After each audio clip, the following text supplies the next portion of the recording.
Hello and welcome to the first in the series of the LMI Technologies webinars. Today we'll be diving into the Gocator 6.0 software updates. Today we'll just be doing an overview of updates and new functionalities. We have two of our subject matter experts. We have Nathan Funk, who is our software technical product manager, and Robert Ubing, who is our G3 Snapshot Gocator technical product manager. It doesn't get much more expert than this. So we're just going to give this a minute. We'll let people log on. Just going to point out that as you're logging on, you'll see a chat function on the right-hand side. Please submit any questions you might have in the chat. You won't have any audio if you're attending this, if you're as a registrar, or a registry, I should say. And yeah, so any questions, please just put them in the chat. We'll do our best to get to them. We'll just give this a minute. We'll let people log on, and then we'll get started. Thank you.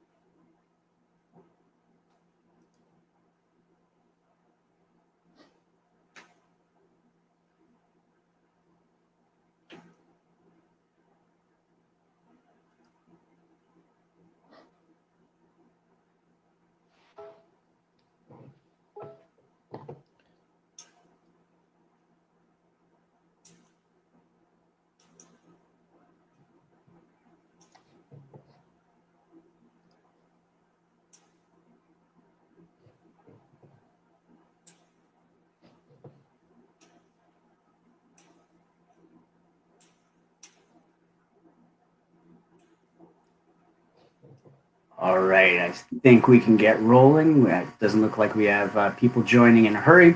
Looks like everyone here is that people are going to stay. So once again, my name's Aaron. Welcome to the first in the series of the LMI Technologies webinars. Today we're diving into the Gocator 6.0 software updates. Just an overview of updates and new functionalities.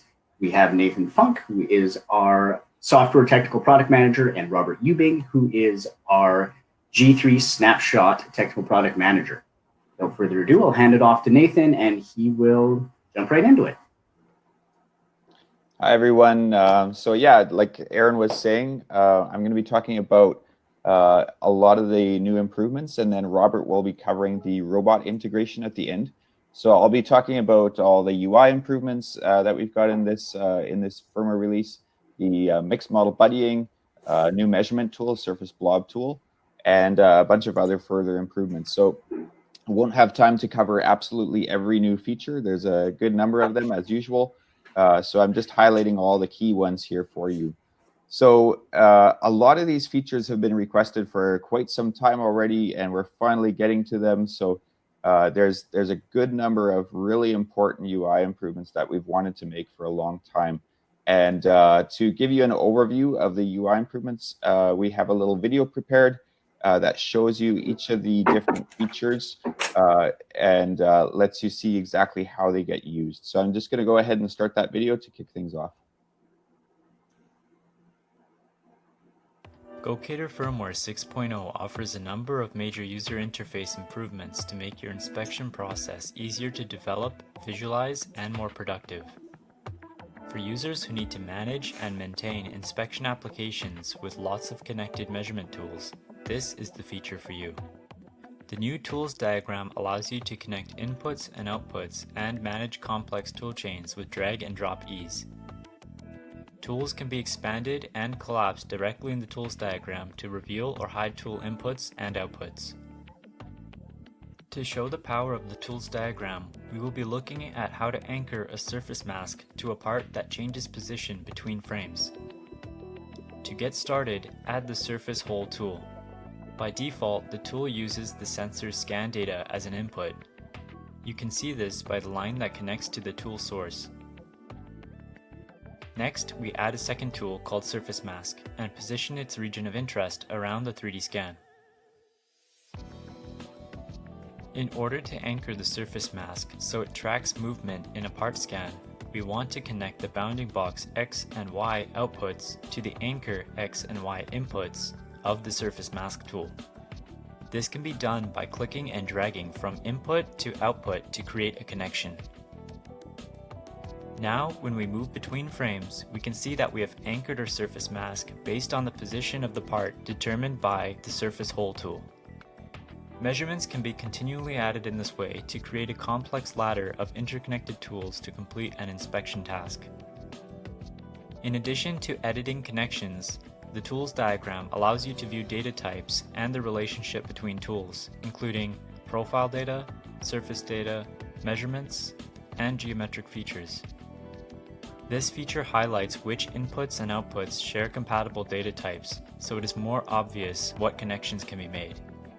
You can also add, delete, duplicate, and reorder tools depending on your inspection needs.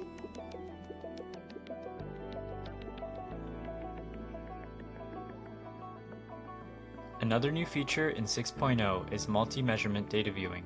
This allows you to pin measurements to a data viewer and see results from multiple tools simultaneously. So instead of having to toggle and click between multiple tools to see each measurement, you can view all of your pinned measurements at one time, managed from one place below the viewer. And when you modify one tool's settings, you can easily see its effect on other tools in the chain. For your convenience, pinned measurements are stored in job files, so your key measurements are automatically retrieved upon job loading. 6.0 now supports multi-window data viewing. This feature allows you to open several data viewers at once to see different steps in your solution. Open one or more data viewer windows in order to simultaneously analyze scan data and measurement results in separate views. Or view full surface scan data and cross-section data side by side.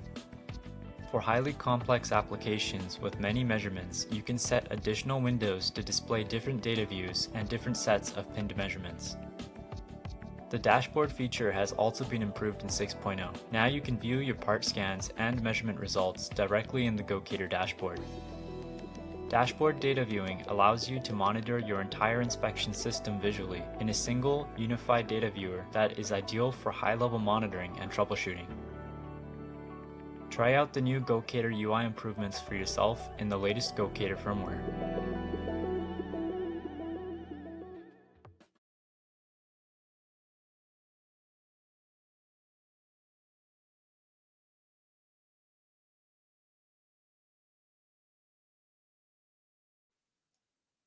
Okay, so I hope that video gave you a good overview of the new functionality. There is really a great set of improvements there. And so I'm just going to give you, again, a quick repeat of the key ones here and talk about them in a little bit more detail. And something I just wanted to highlight is that we do have the chat functionality on the side. So any questions that you have while I'm talking, just type them in there. Aaron will be there to try to answer them, or we'll be answering them in between after individual sections here. So starting off, going into the tools diagram, this is really the new heart and soul of the interface. When you go to the measure page, you'll now see this tools diagram. And really what it is the same list of 4 tools that you saw previously above the tool configuration. It's that same list expanded into a larger panel with a lot more visual details in there, showing the connections in between the tools and allowing you to do a lot of things interactively directly with the tools rather than having to click multiple times to create connections. You can just do it with drag and drop now, and you can just see a lot more. So now you get a visual overview of your tools and how they're organized, and it just conveys a whole lot more information than what we could in the past with that smaller list. So now, instead of just seeing 4 tools at once, you can see up to, I think, 15 or more if you collapse them and look at them in the smallest view. So it just gives you a lot better control over larger applications because you can see more at once, and because you can create connections between tools a lot easier. So all the usual functionality that you would expect is still there. You can still move tools up and down. You can rename, delete them, duplicate them. Everything works in a very similar manner. You just have to look under the 3-dot menu to see some of the options. So just click on that to see that. And then in addition to the old functionality, you also now have the ability to open and close the tools to see the inputs inside each tool. And you can change between compact and standard viewing mode as well to see more tools if you're working on something that's more complex. We've also introduced icons that let you see the different data types. So you can see the various icons here in the bottom left. And each of those just gives you this visual feedback on what sort of data you're getting in or out from each of the tools and allows you to quickly see that. The multiple data viewers, as mentioned in the video, now gives you this ability to see multiple views of your scan data all at once. So this is really handy if you have multiple screens, but it also works just fine with a single screen. You can have 2 or even 3 visualizers open and see different views. So you can just arrange these windows using regular windows. They're just pop-out windows from your browser that you can drag and drop wherever you want. And the way you create these windows is with this new button. It's a little plus button at the top right-hand corner of the toolbar. And you just click on that and that will pop out a new window.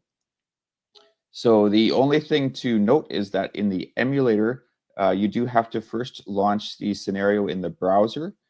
So from the emulator, you would just click that same button. It will pop up a little dialog box, and then you say open scenario in browser. That will bring you to the browser. And from there, then you can start multiple visualizer windows. Then moving on to measurement pinning. This is another key feature that will save you a lot of time just clicking around, hunting for whatever it is that you're interested in. So specifically, your key measurements that you're making on a part are things that you would typically want to pin into the UI. So that way you have them in your visualizer at all times. And even while you're switching between the different tools, you will be able to see the same measurements that you've pinned in the visualizer at all times. And then you can also see their measurement values in a display outputs panel at the bottom of the visualizer. So you can always see those measurement values as well. And you can change colors. So we have color coding to allow you to reference the individual visualizations with the displayed outputs names at the bottom. So it gives you a lot of flexibility. Then looking at the dashboard, we've also have this functionality in the dashboard now because we're adding a data viewer to the dashboard. So the dashboard now starts out with this split view where on the left-hand side you get the data viewer, and right-hand side you see the usual list of measurements. And with this, you can use the pinning functionality to give you all the visualizations of the individual measurements that you care about directly in that data viewer. So this is great for monitoring things and allows you to maintain this great overview of the individual parts that you're scanning, what's passing, what's failing, all of that just in the data viewer, just in the dashboard. And of course, this is available for technician logins. So if you have restricted the user interface with a password, even the technicians will be able to see this. So this is great for a setup as a really trimmed down HMI where you can at least get an overview of the current state of your inspection of your parts. Finally, there's another improvement that we made to the data viewer, allowing you to see your data a little bit more realistically. So we, when you have acquire intensity enabled, now allow you to merge that intensity data with the height map colors. So you just have to click on the intensity button. It's now a toggle button, and it will merge the data together. So in both of these images on the side, it's enabled, and it shows you how a label will show up together with your height map colors. So you can see details from things like labels, but also little details on the surface that you might not see in the height map data will now show up when you have intensity enabled. And it is a very good visual reference for you if you just want your scan-data to look more like your part. And in addition to that, now we have a ability to show sidewalls. So now you can just click on another button in the toolbar. It shows up as a little step, and that draws all these sharp vertical surfaces. A little bit of gap filling around parts to make sure that you're actually connecting these vertical points, because it will only connect if you actually have data on both sides of these triangles that you're drawing. So you have to turn on gap filling, but then with this enabled, you can create really impressive demos and screenshots, because now your parts will look far more complete. You won't have this missing data on the sidewalls. So it will allow you to see a lot more realistic looking parts again. Okay, so that's it for the UI improvements. Aaron, do you think we should take a break for questions at all, or? Actually read my mind. I do have a question from Lance saying that the new interface looks great. However, how do the different functions affect performance? For example, will older units be able to handle it all, or will it require acceleration? Yeah, there's no impact on the performance. You can run this interface on all the different models, all the G2s and G3s that have been running firmware previously. I'll talk about G1s a little bit more later, but in general, you shouldn't have any concerns about the performance at all. This all runs, like all the enhancements are implemented in JavaScript on your browser.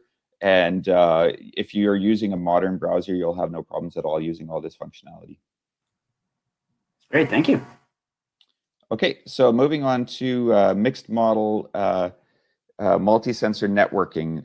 This is another mouthful, but I just have another video here to kick it off. So I'm going to give you a little bit of an overview via this video, so you can see exactly what this new functionality is useful for visually on your screen and video here. 1 second. There we go. What do you do when you need to scan a large area and capture fine surface features simultaneously? The solution is mixed model multi-sensor networking with Gocator Smart 3D laser line profilers. Let's start with the wood floor panel as our example. The whole panel has to be scanned and measured for complete dimensions, while the panel's tongue and groove edges must be inspected for fine features and tight dimensional tolerances. To solve this challenge, we create a mixed model multi-sensor system using a large field of view model profiler and a high resolution profiler from the same series. The system consists of two 2440s and two 2420s. Gocator 2440 has a wider field of view and is able to achieve greater scan coverage with fewer sensors. This model captures the complete dimensions of the panel's top and bottom surfaces in motion, including the weight distributing grooves that run lengthwise along the bottom face. Gocator 2420 has the higher resolution and generates the required high precision data from the panel's tongue and groove edges. Mixed model systems such as this one allow you to fulfill two different scanning requirements in a single pass. The 3D data from each line profiler is automatically combined into a single profile or surface, ready for measurement and inspection. Key measurements can easily be applied to the combined data using point-and-click operations. This unique multi-sensor system allows users to achieve fine feature inspection on a specific region of interest, while simultaneously achieving wide surface coverage. The result is an inspection system built on the fewest number of sensors and the lowest possible system cost. You can now create mixed model multi-sensor systems with Gocator line profilers using the latest Gocator firmware.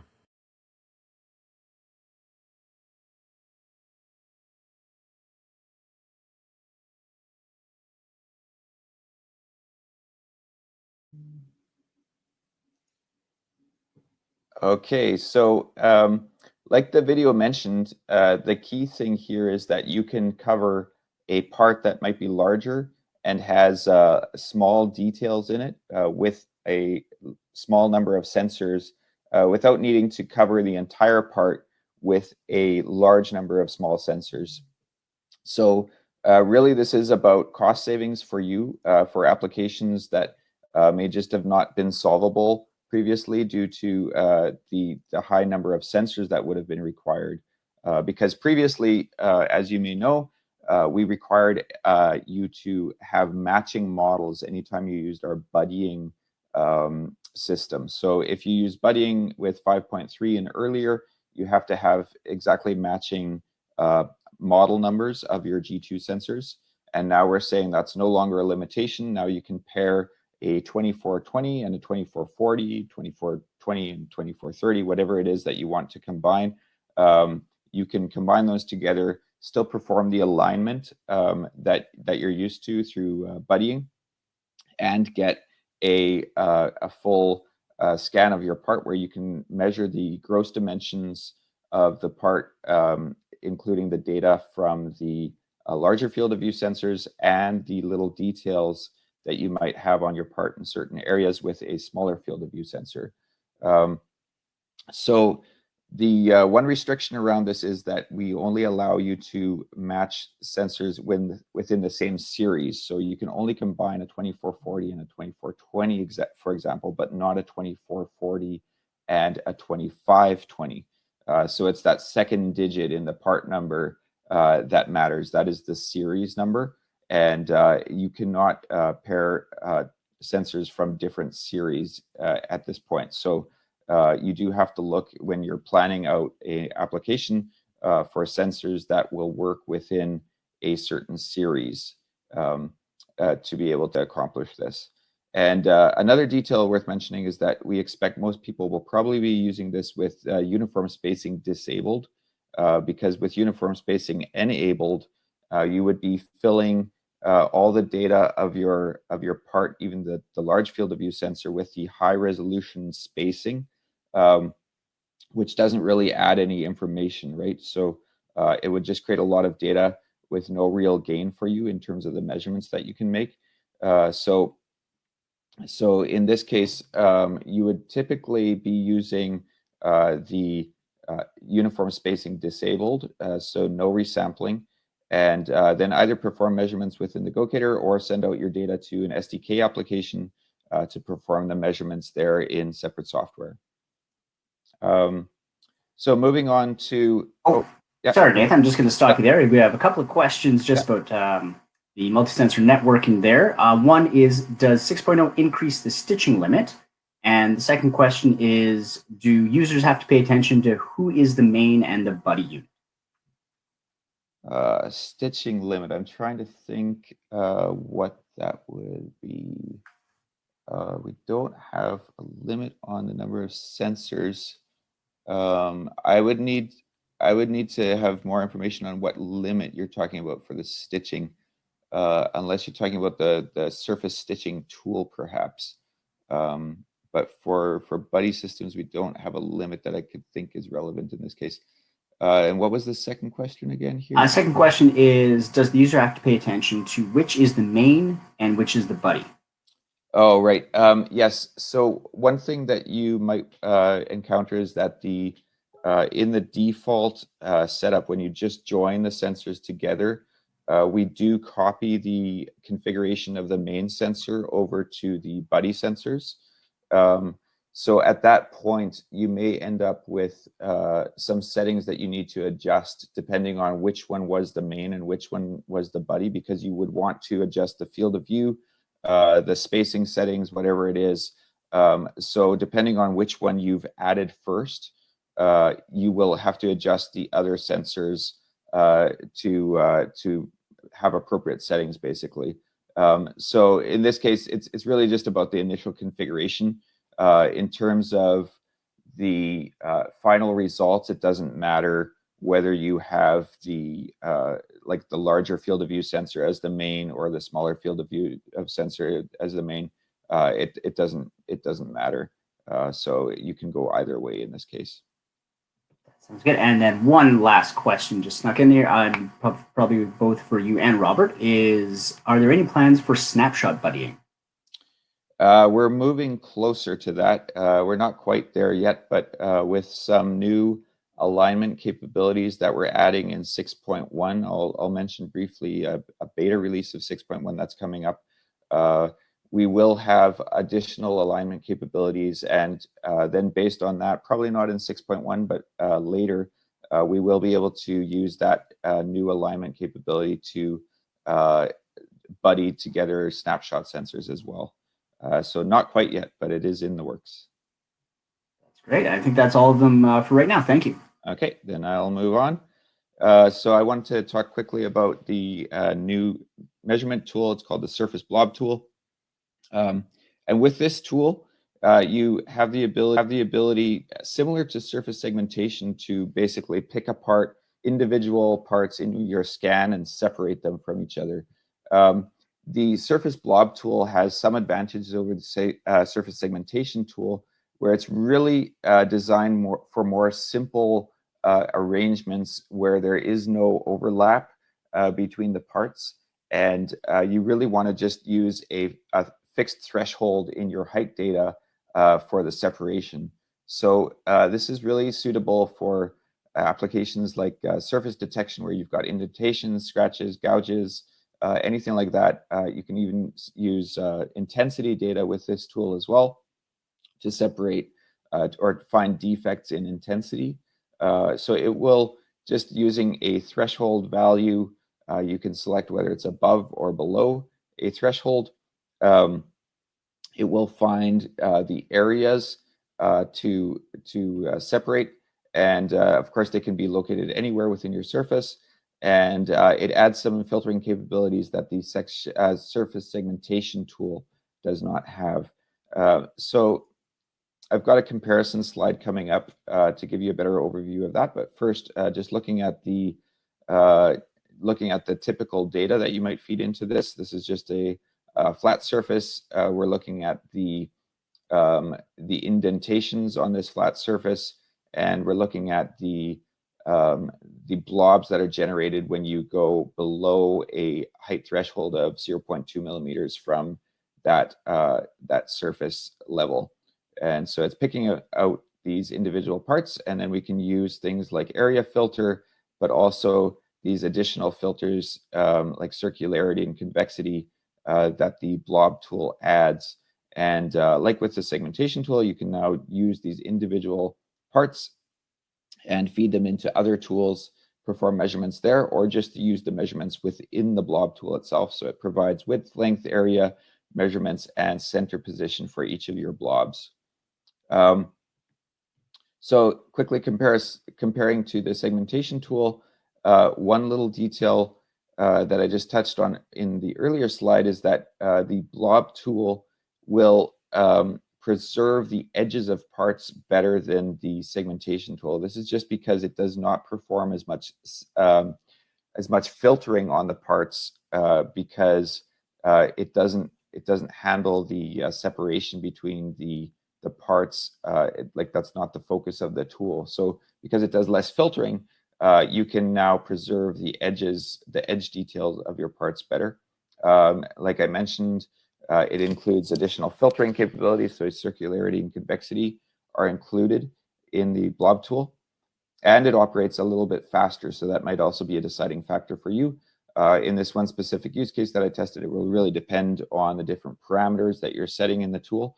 But in this one specific use case, I saw about 10 times faster performance with the Surface Blob tool for a similar operation.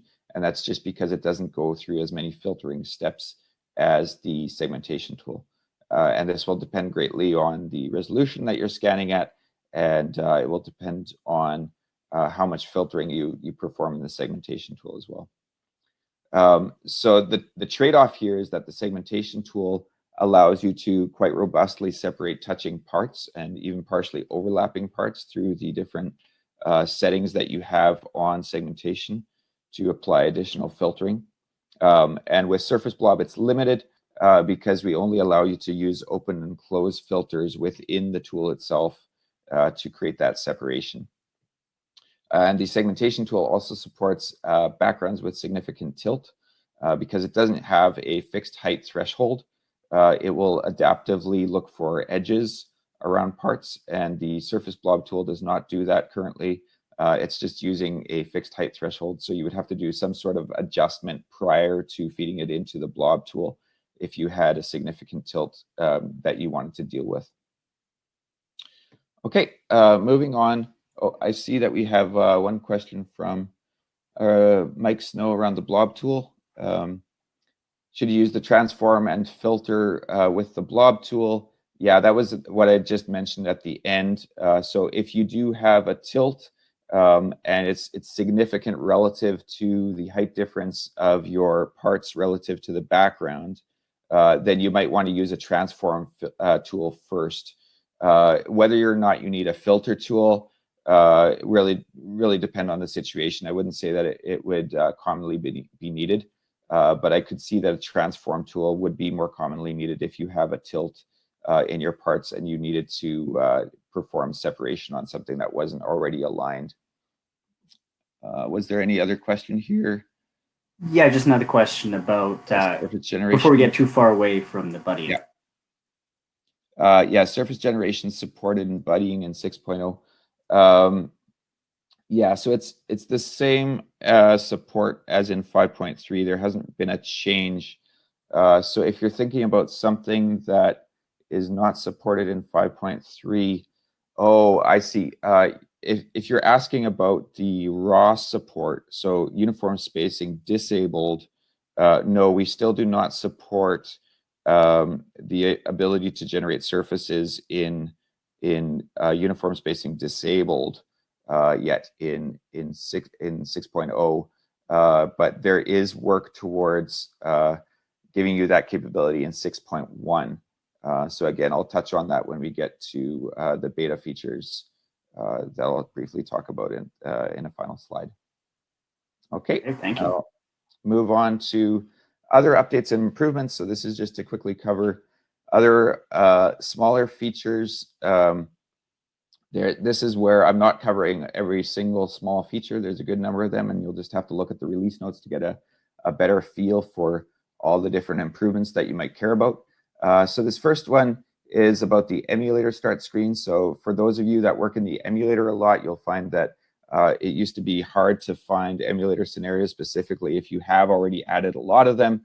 Now we've just made this view a lot larger, so you can see more scenarios at once. Makes it a lot easier to find what you're looking for, and you can just double click on a scenario now to launch it in the emulator. We've also enabled the Gocator protocol to always be on. So the use case that we're seeing most commonly for this is that you might have a PLC that's controlling your application, that's just performing start and stop operations, obtaining basic measurement values, but at the same time you want to record the data within a PC. That wasn't possible before, because anytime you switched to a PLC protocol such as Ethernet IP, then we would disable sending the measurement values to the SDK and not give you the ability to control the sensor over the SDK anymore. So now, if you do switch to Ethernet IP, for example, we still allow the SDK to connect and receive all the data from the sensor. So there's really no UI change around this, but now you have this ability to keep your SDK connection going while you're also using a PC or PLC to interact with the sensor over one of the other protocols. So this is a really big feature as well. It's been requested for quite a while, and now you have this ability to do this simultaneously from two devices. Then another feature that we're enhancing specifically for snapshot sensors is the interreflective engine. So if you've used this in the past, you'll be familiar with how it provides better results on shiny and concave surfaces. But the downside in the past has been that it used a lot of memory. So you had limitations around the size of the active area. And so even over long runtime, you might run into issues if you have a lot of measurement values going on, measurements going on at the same time. You might just not be able to have everything running on the sensor together with interreflective. So with 6.0 now, you can actually load a separate version of the firmware onto your G3 sensor, and it's called the interreflective software. So in the download section, as is highlighted here on the right-hand side, you will find a separate DAT file that you can download for G3 sensors. And this allows you to apply the interreflective engine using hardware acceleration. So this is using the hardware inside the sensors in addition to the CPU to accelerate the processing of the point cloud or generation of the point cloud, and it greatly improves the memory efficiency. So this will give you a great speed boost and also reduce the memory usage inside the sensor when you are using the interreflective scan engine. So you don't have to worry about compatibility because we have this as a separate DAT file. If you use the regular DAT file, just the regular G300 or Gocator 3000 software package, then with that package, you won't have any problems using the interreflective engine still in the old software mode because it's still included there. This is just if you do want to get the additional speed, then you can use the separate DAT file for that. Okay, one more note around the support. I mentioned this briefly earlier. There is no support for G1 sensors in 6.0, so we're leaving that with 5.3. And 5.3 SR1 specifically is the last release that we now currently support the G1 sensors on. But we will issue any bug fixes or any updates necessary. If there was an additional release on 5.3 necessary for G1 sensors, we would do that. So we continue to support the G1 sensors on 5.3, but you will not find a 6.0 download within the G1 downloads on the website. So just be aware of that if you're looking for that. That is not an accident. That is just not currently available there. So you will have to use 5.3 software, and we expect that for most use cases this is completely fine because the software for G1 or the functionality that G1 users typically use doesn't need all these new improvements that we've made in 6.1 anyway. So finally, to wrap up my section, I want to briefly touch on the new mesh and alignment improvements that we're making that will be released in 6.1. So we are preparing to release a beta software release very shortly. Ideally, it will be out next or tomorrow. If not tomorrow, then it will be next week. And you will find that in the beta software releases section on the website. So this functionality is all about being able to work with data from a ring layout much better. So you can, first of all, align sensors with full 6 degrees of freedom using new alignment tools. So they're actually implemented as measurement tools. And you can then stitch all the data from your multiple sensors together, even if it was required with uniform spacing disabled. So you can use the raw data and generate a mesh from that. And that then allows you to work with a variety of different tools that we're allowing on mesh data.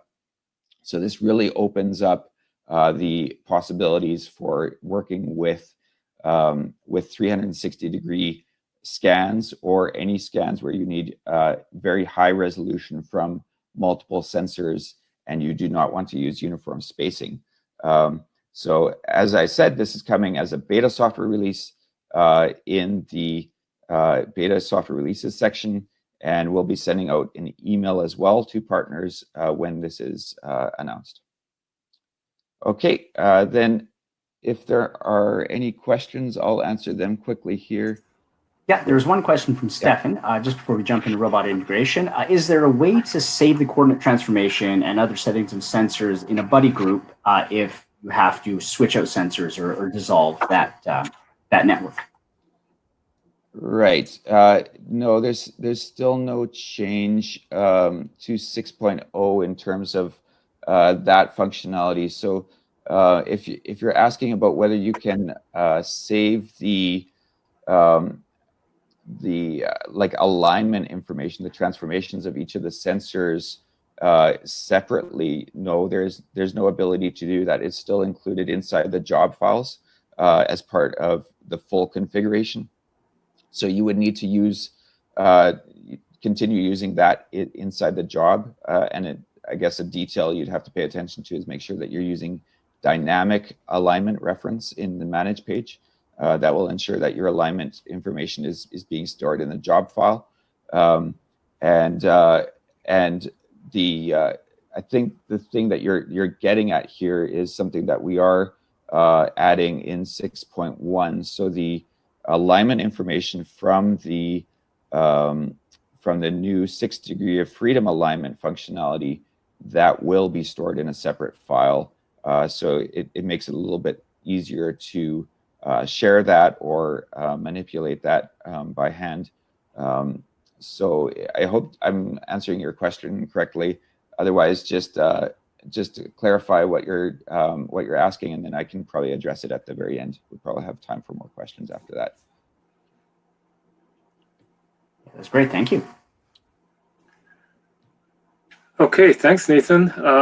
With that, I think we're just going to segue into the robot integration. And to start off with, I'm also going to show a short video, and then we'll talk a little more detail, and I'll give you an overview about where we're at with robot integration with universal robots, but also in general.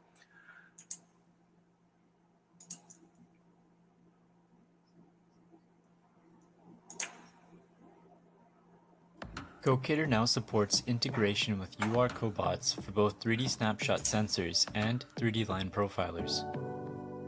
Easy UR integration with the Gocator line profilers allows users to implement a complete vision-guided robotic solution with minimal cost and development time.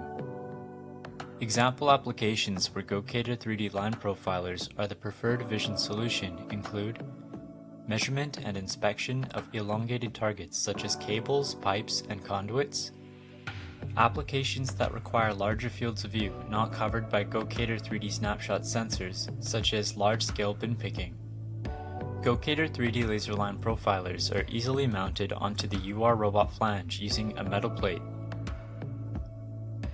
Connect the sensor to a robot controller or PC application to perform sensor hand-eye calibration using the Gocator UR Cap plugin and implement your desired robot movement.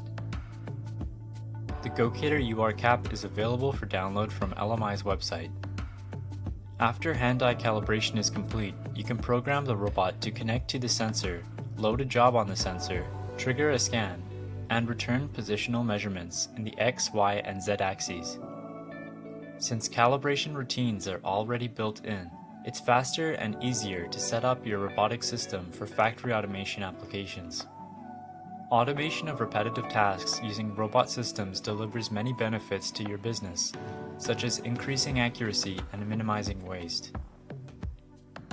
Easy UR integration with Gocator 3D laser line profile sensors allows you to set up a complete vision-guided robotic solution up and running with minimal cost and development time. Try UR integration with Gocator 3D line profilers to improve your factory production.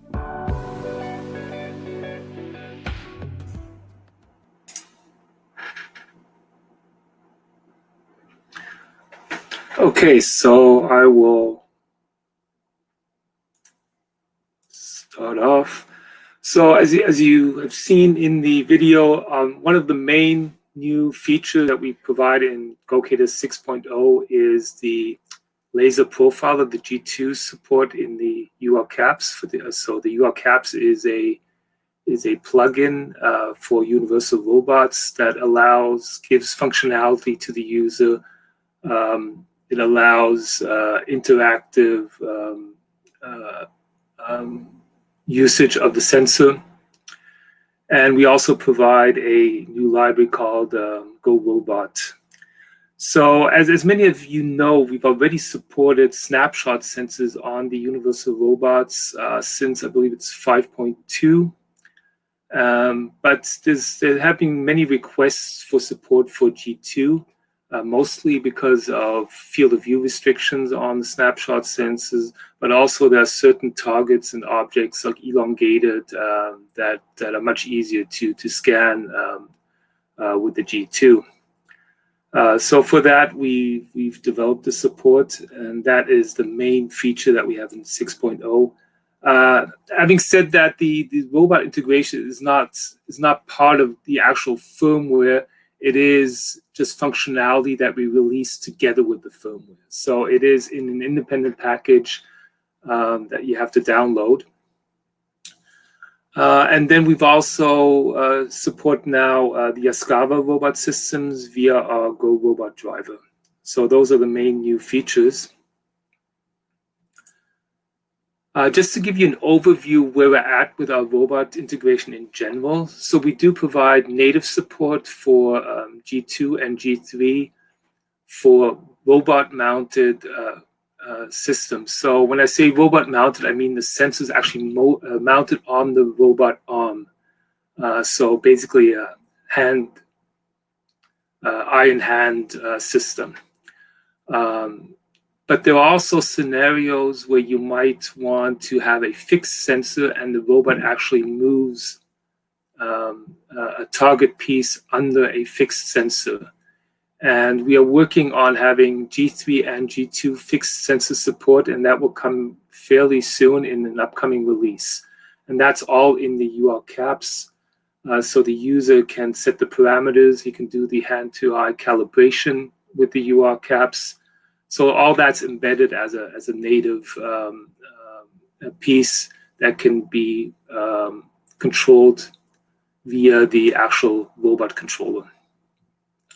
On top of that, we have a SDK, which is called Go Robot, and we support other robot vendors via this Go Robot driver. And right now, we support the KUKA and Yaskawa robots, and we're working on the Fanuc. For the KUKA, we already have G3 fixed sensor, and to some extent also G2 fixed sensor. So basically, you can use any sensor in any scenario with the KUKA. For the Yaskawa, is very similar to the UR, where we support the robot mounted on, the sensor mounted on the robot arm. And for the Fanuc, we're still working on that, but we expect that will also be provided as a Go robot driver in the upcoming releases. So coming back to the universal robot support, for those who have used UR caps and the Gocator sensors, you might recall that the way we've implemented the snapshot functionality on the universal robots was through a setup menu, and the user had to manually position the sensor over a calibration artifact, which is in our case a ball bar, and he had to manually physically set these poses and take scans of these poses to come up with the hand-eye calibration. So one thing that's really nice about what we have now is we've automated the process. So now for snapshot sensors, the user has the option not only to do it in the setup, but also to do the whole calibration programmatically as a programming node.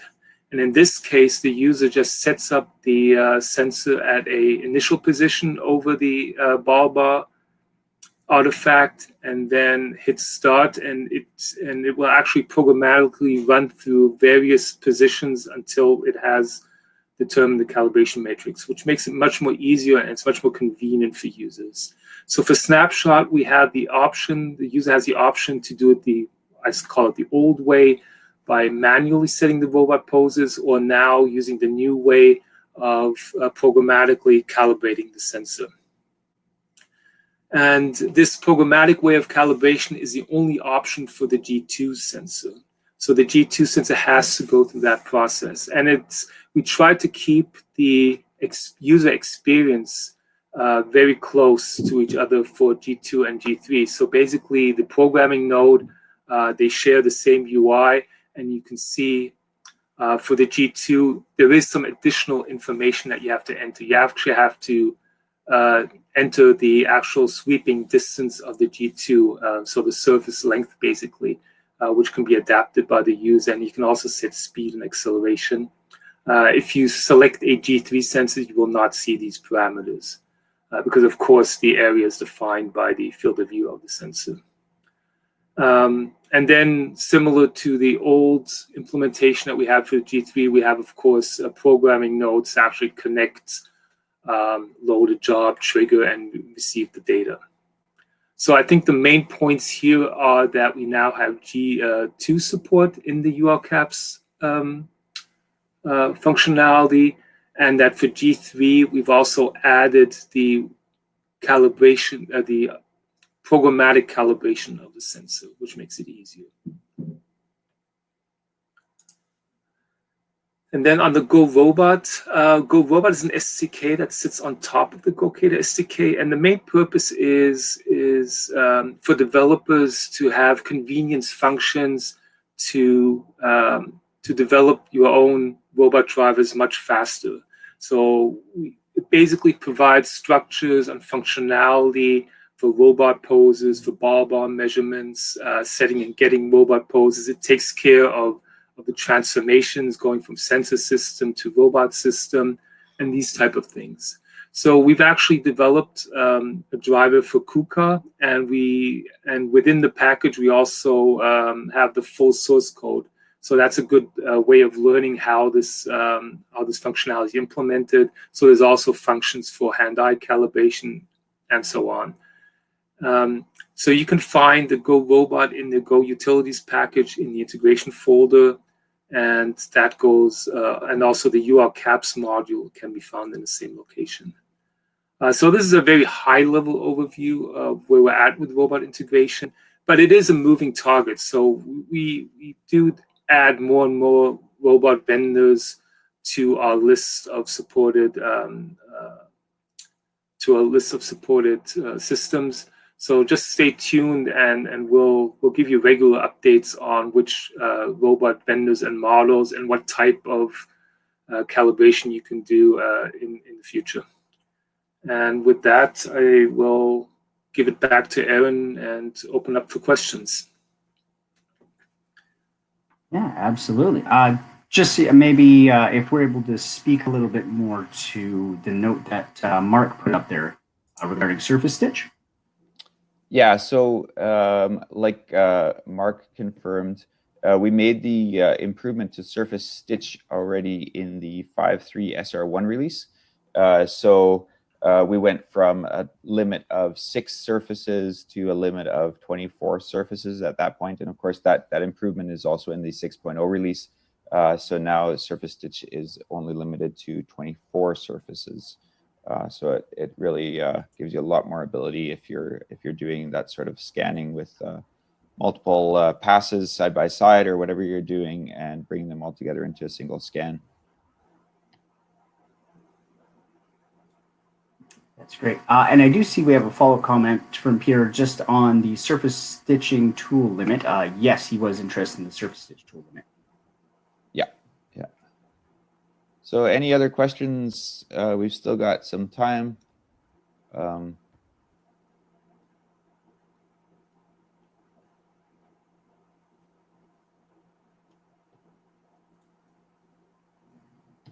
Yes, please. We do encourage everyone, please use the chat. Oh, we have one in from Chris. When he was up here for training, that he was under the impression that was not able to obtain surface data, only profile data. Oh, while buddy, I got you. Okay. Right. So yeah, that's not the case. You can generate surface data in buddy mode. So especially now with the mixed model buddying, it is quite a powerful feature. You can align your sensors using a calibration bar to get their exact positions relative to each other.